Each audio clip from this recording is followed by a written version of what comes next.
and we get none of it. What does it mean, all the toils of our labor? You know, one of my favorite books, actually probably my favorite book and one of my favorite movies is The Lord of the Rings. And I think one of my favorite lines in all of literature actually comes from the very first book. And it happens in a different place in the movie than it does in the book. But early on, if you know this story, if you don't, sorry, again, statute and limitations have passed.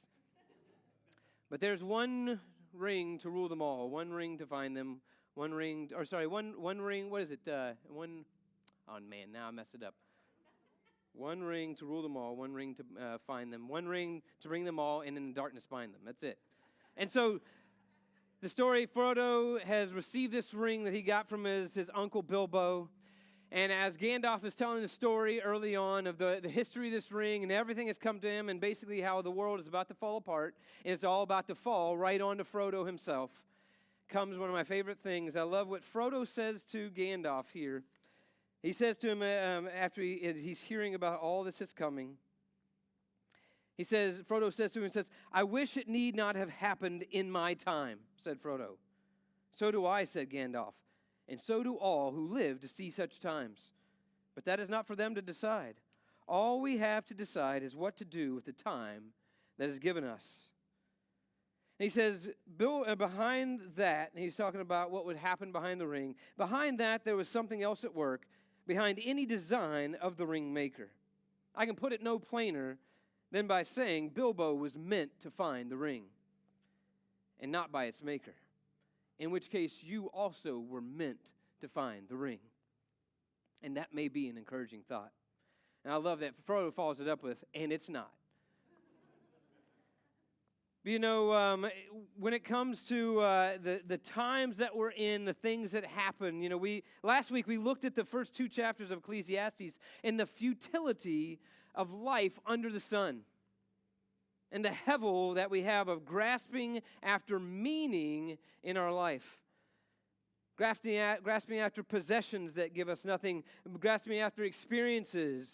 Or grasping after wisdom, like we just saw in the video, right? Grasping after the things that we think, if we only have this, life will now finally have meaning. But we saw that there is just futility in finding our meaning in the things that we can possess or experience or gain, right?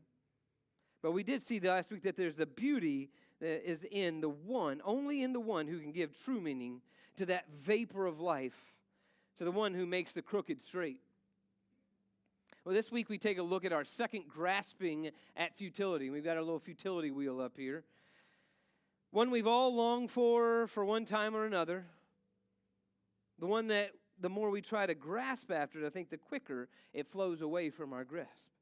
The one in The Hobbit when one of Gollum's riddles to Bilbo says, this thing all things devour, birds, beasts, trees, flowers, gnaws iron, bites steel, grinds hard stones to mill, slays kings, ruins town, and beats mountains down.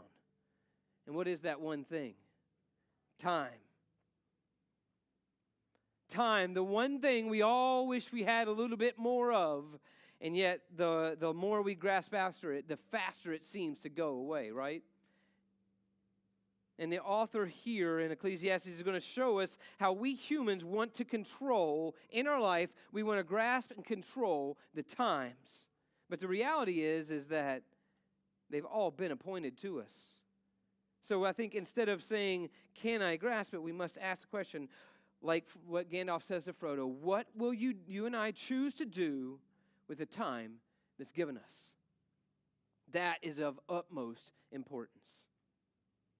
And here we are in chapter 3, in a passage that's actually quite popularized. It comes, you hear it in 60s rock, right? You hear it at funerals. It's one of the things in first eight verses, it could even be done in an atheist funeral. A lot of people have used these words to show, in some sense, the futility of what we have in this life. And the author begins in verse 1, he says, for everything there's an appointed time. And the word here in the Greek, we even have it's kind of the translation of the Hebrew, is the chronos. The appointed, like the time, like the idea when I look at my watch, there's a certain time of the day that is appointed. But not only that, he says there's also an appropriate kairos, time period, or in a sense, a time in history. All these things, there's a purpose for everything and every activity on earth. There's a purpose and a time for everything you and I encounter in this life. And he's going to flesh these things out in verses 2 through 8 in all of its poetic beauty. And I think this list, as you see it, as Philip read it earlier, there's a time to be born, a time to die, plant and uproot and kill and heal, all these different things. It's a fascinating group. I think scholars for a very long time have tried to find some type of, is there a connectedness to this? Is there some type of pattern or repetition? But it seems much of it's just random, is it not? I think perhaps just like what? The randomness of life that we run into. But interestingly, it begins with what truth in verse 2? That there is a time to begin this life, and there is an appointed time for it to end. And everything else falls in between these two times, and this encompasses the totality of everything that happens in our life. And the truth is, these two times have been appointed to you and to me. I think there's a lot of randomness in this, but I think there's maybe one thread that does kind of move through these appointed times. And I think it's this. It's the idea of relationships. Why? I think almost every pair involves connectedness, if you look, to other people in our lives, right? Because what are we? We're profoundly relational beings, are we not?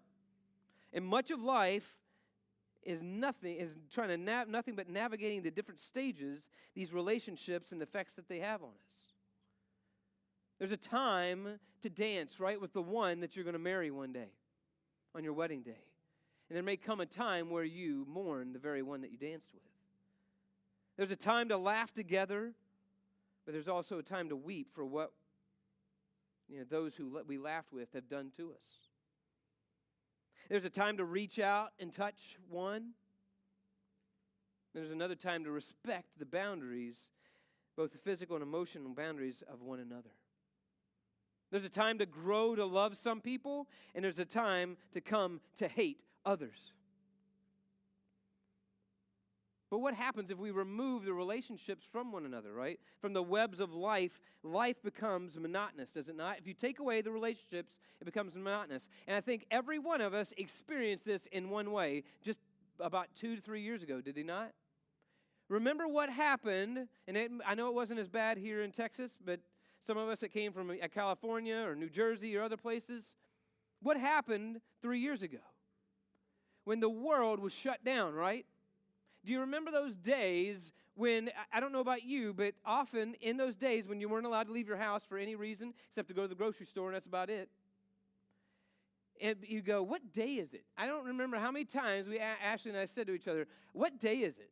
I don't even know why, because we go through routines. We have these things that connect us to other people. I go to work and I see other people, or I go to the store, or I go to church, or I go to other things. And we lose this time because everything just kind of stopped and just kind of fell flat in that, right? We say, what'd you do? Nothing, right? Nothing new happened for about 6 months. Why? Because life's tied up in relationships.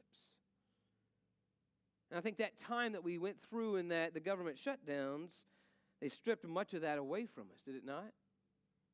And I think we realized that the time went by very quickly, or at the same time, it went by very slowly. And we had no control over what our time looked like. And I think the author wants to give us a perspective on these times in our lives. Some are joyful, some are unfair. Some bring life, others rob us of it, do they not? But the reality is that these moments, and here's the sad reality, here's the harsh reality of Ecclesiastes. All of those moments that come, whether they're good, they're bad, they're pleasant, they're unpleasant, all of them are largely out of our control. They've been appointed to us. We can make plans, but we don't always control them on our stopwatch, right? I think today I want 3 hours of mirth, and I want 20 minutes of sorrow tomorrow. That's all I want. I'll be happy with this thing for 2.5 years, and at that point, then I'll be looking for something else, right? I'll move on to the next thing. But life's not like that, is it? Life doesn't work always that way. So much is out of our hands. So what do we do? In those times between being born and dying, what can we do? Look at verses 9 through 11. Not only is it out of our hands, not only is it only appointed, but he hits us at another reality, 9 through 11. He says, what benefit can a worker gain from his toil? I've observed the burden that God has given people to keep them occupied. God has made everything fit beautifully in its appropriate time, but he's also placed ignorance in the human heart, so that people cannot discover what God has ordained from the beginning to the end of their lives. And I think the author here, he's frustrated, is he not? He's a little frustrated. Why? Because the times are appointed. And for what gain? What gain do we have in these appointed times that we go through? He says what? Who knows? I have no idea if it's going to matter or not. I have no idea if I have all of my ducks in a row, right? I think there's a cleverness of that. That I might not just have a heart attack right then and there and drop dead, and my son, who the only thing he cares about is that bandana. Notice those on there? That's all he cares about. And he throws it out.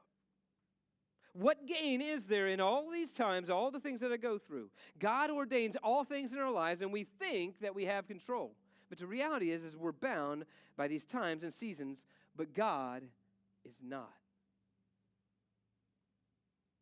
And he says he weaves them together as he chooses. He can make them all beautiful in their time, but that is for him to decide, not for us to decide. Which honestly, anybody in here, is that frustrating? Anybody? Any show of hands? Is that frustrating that we don't have a say in many things that happen in our lives? But not only that, verse 11, he says, not only has he put them together, but he tells us that God is the one that not only puts things together, makes them beautiful in his time, but what does he put in us? He puts in us the wondering or the why. The why question, he puts it in our hearts to ask the why, only to find out that what? We don't even get an answer.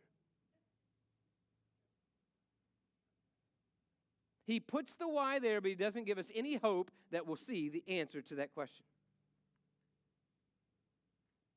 You know, some versions here, they put this idea, they put the word eternity in here. Anybody has eternity? See a few of them, yeah, quite a bit.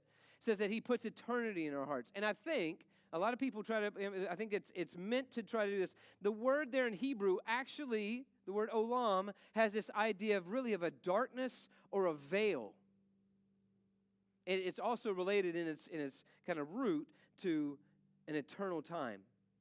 But I think some try to put this idea in there that God puts this eternity in your heart in the sense that he helps us to know and long for the beauty of eternity. No, I don't think that's what he's saying there at all.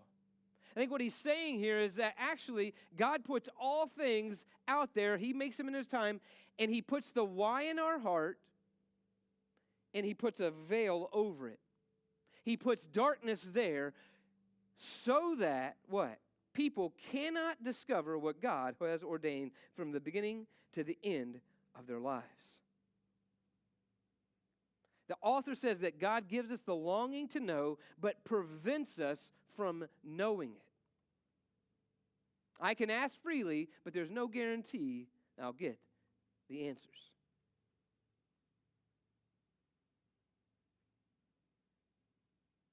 I don't know about you, but that's a hard thing, right? I like to have control. I like to think that the things that I'm going to make, decisions I'm going to make today are going to have lasting impressions on tomorrow.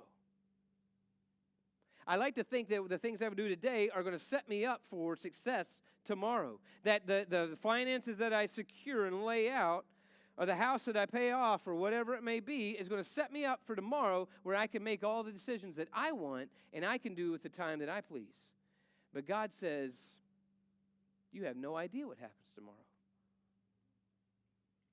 You know, it's funny, our kids, I think they make our two kids, they make many decisions in their day-to-day to pattern their lives, do they not? And they do. They have some control, right? They have some control over what they do, whether or not they're going to play or whether they're going to be little, butts to one another or whatever they're going to do. They're going to play nice. They have decisions that they make in their life. But Ashley and I are the ones that come alongside and we make the bigger decisions for them, right? The larger them, the ones that they don't see the bigger picture of what they do.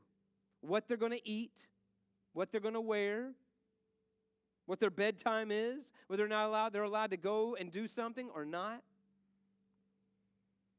You know, they don't always see it, but there are ordered events there in their lives to provide them security and the best kind of freedom. We control, as parents, their ability to make some decisions. Why? To give them freedom. And you go, but you're making decisions for them. But I think it's the freedom from what? All of the stress and all of the worry of coordinating events through their day. You know, it's funny, and this is kind of morbid, and I guess my mind goes there. Maybe I'm because I'm in Ecclesiastes. But the other night, I had this dream that for some reason, Ashley and myself and Stedman all died. Yeah, I know, like I told you, it's morbid. But I woke up and I thought to myself, it didn't really scare me. I thought, what would actually happen to Pax, who's 4.5? What would he do if he had to now all of a sudden wake up and everybody else is not moving? I was thinking, how long before he went and raided the pantry? How long would he actually figure out to maybe go across the street? I don't know. He's 4.5. How long would he be in that house? Hopefully, one of you all would figure out. You didn't see me. And actually, in the dream, we didn't show up on Sunday morning, so thankfully, somebody was going to go, Christopher's not here, so maybe we should check on him. But he doesn't have to think about those things. He doesn't have to think about that, right? He has the freedom to be a kid. He has the freedom to go and play Sonic with his brother and Knuckles like they did last night. They have that freedom because mom and dad make a lot of those decisions for them, right? They have the best kind of freedom, and they get the wisdom, I think they have, that's growing to know how to use the freedom at the right time and when not to use it. But I think we as adults were similar in that way as the kids with God. Like a good parent who coordinates all things for their children to live in freedom, God has ordained these things and made them beautiful. They've made them beautiful. He's made them beautiful in their time, and He helps us to achieve true wisdom, which to live in our freedom. But what happens is you and I, we don't know the why. We don't get the why, but what are we called to do anyway? To trust. Like we said last week, to put the fruit back on the tree. Do we have everything we need? But he goes on further. He says in verses 12 through 15, listen to this. He says, I've concluded that there is nothing better for people than to be happy and enjoy themselves as long as they live. And also that everyone should eat and drink and find enjoyment in his toil, for these things are a gift from God. I also know that whatever God does will endure forever. Nothing can be added to it, nothing can be taken away. God has made it this way so that men will fear him.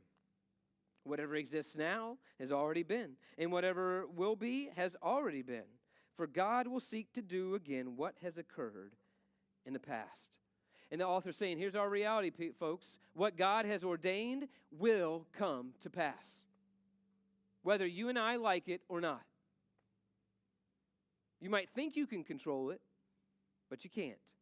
What He does endures forever.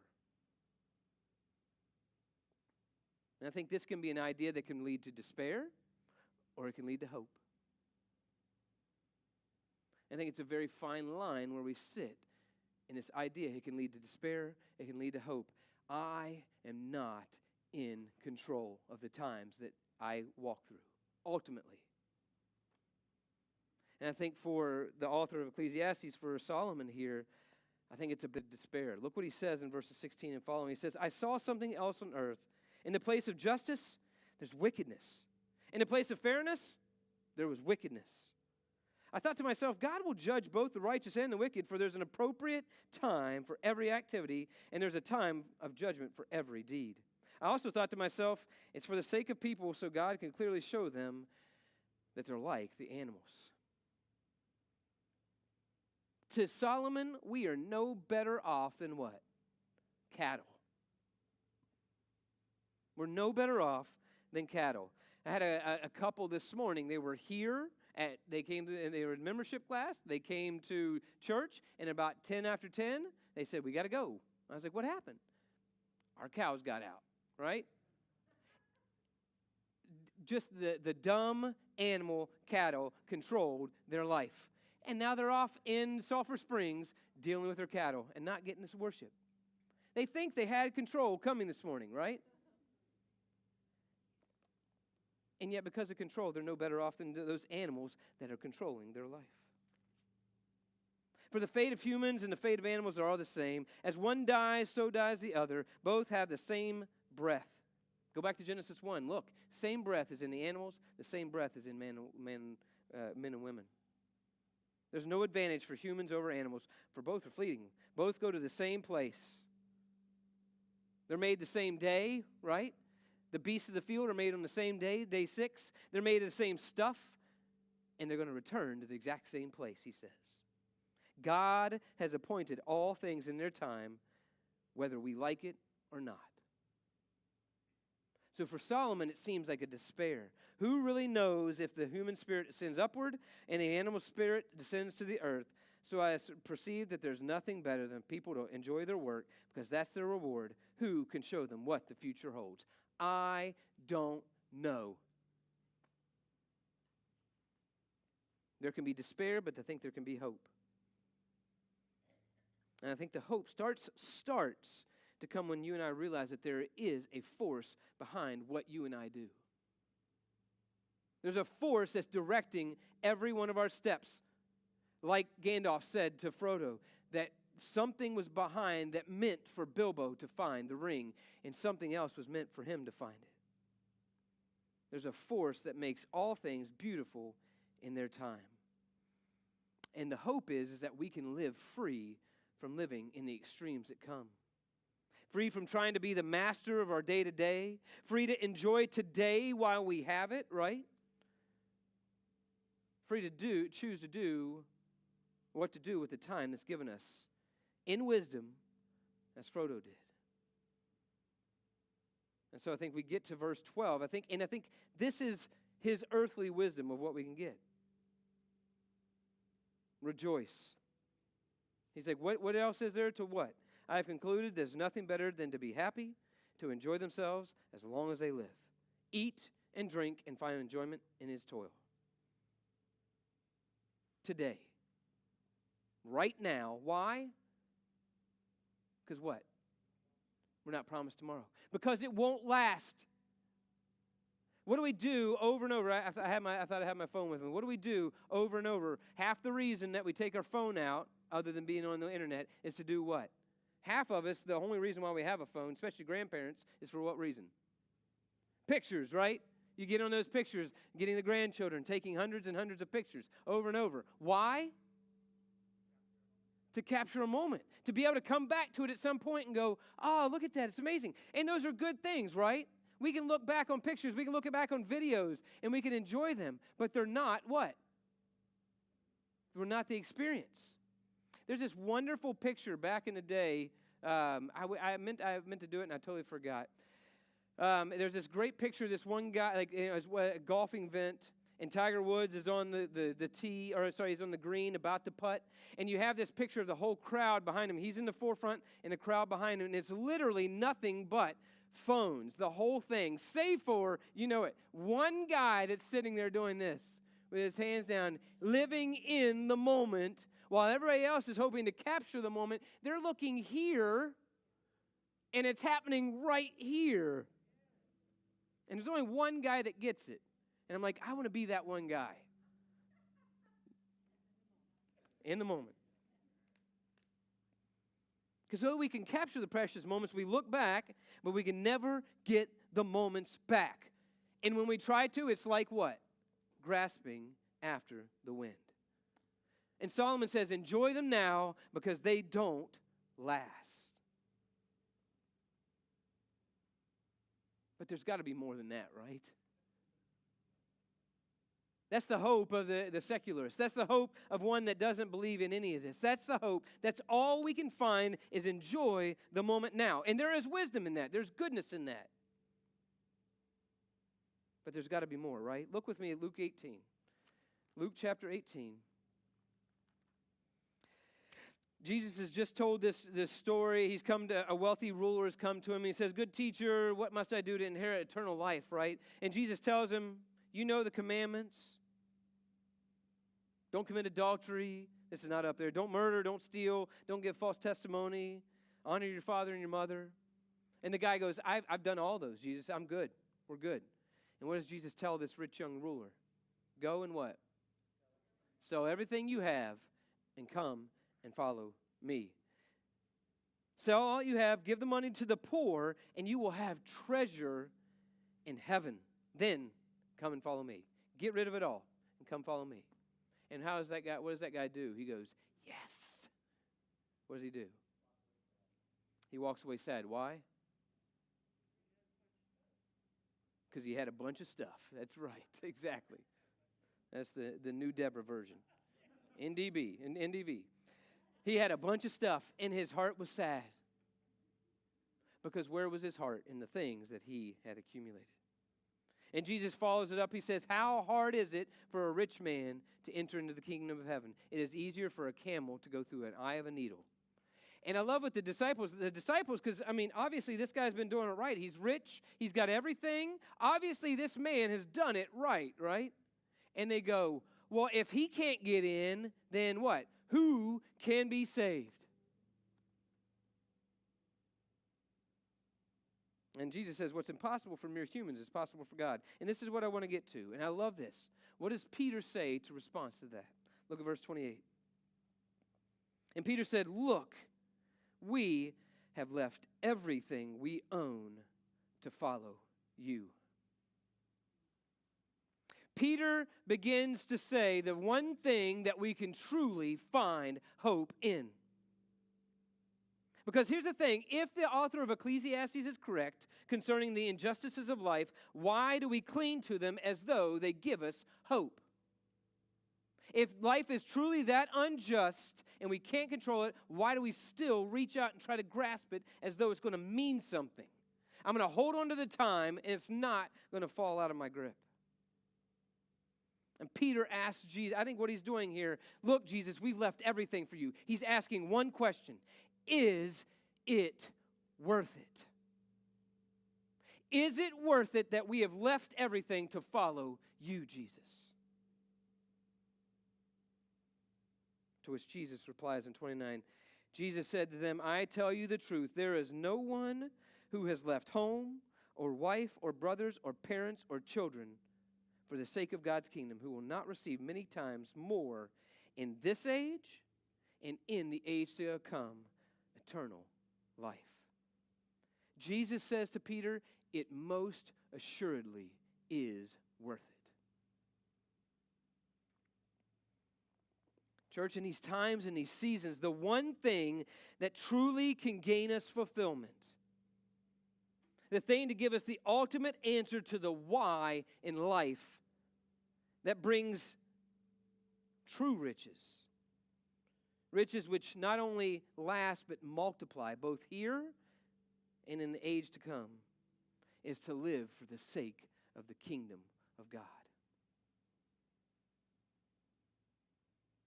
You and I are to enjoy the little things in life, but ultimately we are to lay them at the feet of Jesus.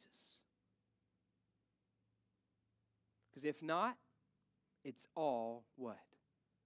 Hevel. It's all futility.